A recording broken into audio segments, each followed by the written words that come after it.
క్రూరత్వానికి మరొకరు బలి.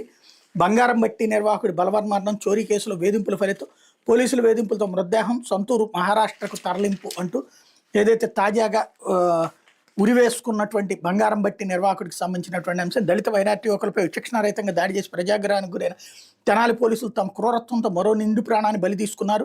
ఇక్కడ బంగారం బట్టి నిర్వహిస్తున్న వ్యక్తిని పోలీస్ స్టేషన్కి తీసుకెళ్లి తీవ్రంగా వేధించిన ఫలితంగా అతడు ఉరివేసుకుని ఆత్మహత్యకు పాల్పడ్డాడు. పోలీసులు వెంటనే అప్రమత్తమై అతడి కుటుంబాన్ని బెదిరించి గుట్టు చప్పుడు కాకుండా శవంతో సహా సొంత రాష్ట్రం మహారాష్ట్రకి తీసుకెళ్లేలా చూశారు. తెనాల్లో మళ్లీ కలకలం రేపిన ఘటన వివరాలు ఇవి. తెనాలి గంగానంపేటలోని పాత శివాలయం దగ్గరలోని జ్యువెలర్స్లో అనిల్ కుమార్ జైన్ చౌదరి 5 ఏళ్లుగా స్టాక్ మేనేజర్గా పనిచేస్తున్నాడు. మే 14 నుంచి అతను కనిపించకుండా పోయాడు. దీంతో అతడి సోదరుడు వినోద్ కుమార్ జైన్ ఫిర్యాదు మేరకు టౌన్ పోలీసులు మే 15 అదృశ్యం కేసు నమోదు చేశారు. Shop managing partner Bansali Ramesh Kumar మొత్తం స్టాకును పరిశీలించగా మొత్తం 1 కిలో 509 గ్రాములు బంగారం ఆభరణాలు కనిపించలేదు. దీంతో మే 22న ఆయన టౌన్ పోలీసులు ఫిర్యాదు చేశారు.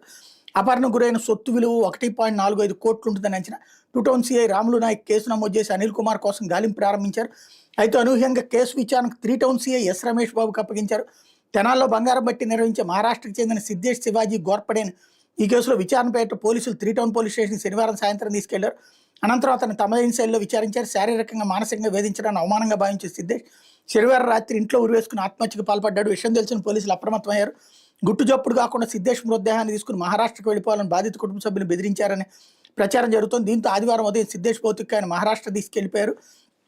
సిద్ధేష్ తన స్టేటస్లో పెట్టిన సూసైడ్ నోట్ వైరల్ కావడంతో ఆదివారం రాత్రి విషయం వెలుగు చూస్తుంది. మహారాష్ట్రకు చెందిన సిద్ధేష్ తెనాలి మార్వాడి గుడి బజార్లోని కాంప్లెక్స్లో బంగారం బట్టి నిర్వహిస్తున్నాడు. బంగారాన్ని కరగబెట్టి హాల్ మార్క్ సర్టిఫై చేస్తుంటాడు. ఈ బట్టికి బంగారం వ్యాపారం సర్కిల్లో మంచి పేరుంది. నిజాయితీ గల వ్యాపారిగాను గుర్తింపు పొందాడు. తెలిసిన వారి పనులే చేస్తుంటాడని దొంగ బంగారం జోలికి పోవడం తోడి బట్టి వర్కర్లు చెప్తున్నారు. బట్టి పైభాగంలోని సిద్ధేష్ నివాసం ఉంటున్నాడు. ఆయనకు భార్య, 10 ఏళ్ల కుమారుడు, 15 నెలల కుమార్తె ఉన్నారు.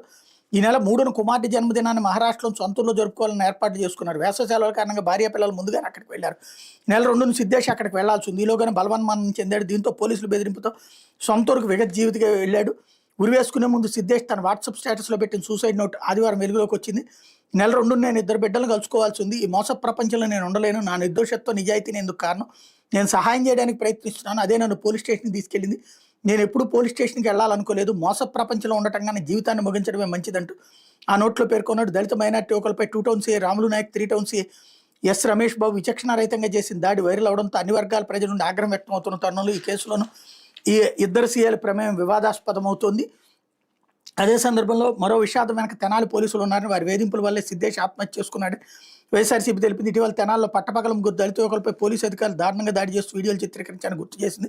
ఇప్పుడు అదే పోలీసు అధికారులు తెనాలి వాసి బట్టి కుమారుడు సిద్ధేష్ ఆత్మహత్య చేసుకోవడానికి కారణమయ్యారన్న ఆరోపణలు ఎదుర్కొంటారని ఎత్తి చూపింది. జ్యువెలరీకి చెందిన బంగారం రికవరీ కేసు విచారణ సందర్భంగా సిద్ధేష్ తెనాలి పోలీసు అధికారులు అవమానించి మానసికంగా వేధించారని సమాచారం ఉందని, ఆ ఒత్తిడిని తట్టుకోలేక అతను ఆత్మహత్య చేసుకున్నాడని, ఈ ఘటన దాచిపెట్టడానికి అతను మృతదేహాన్ని మహారాష్ట్రకు తరలించారని అనుమానిస్తున్నారని వైఎస్ఆర్సీపీ పేర్కొంది. తాజా ఘటన రాష్ట్రంలో పెరుగుతున్న పోలీసు దురుస్తనం, కొంతమంది అధికారులు లెక్కలేనితనంపై ప్రజల ఆందోళన తీవ్రతరం చేస్తుందని స్పష్టం చేస్తూ ఎక్స్ వేదికగా వైఎస్ఆర్సీపీ ఆదివారం పోస్ట్ చేసింది అన్నటువంటి వార్తని హైలైట్ చేశారు.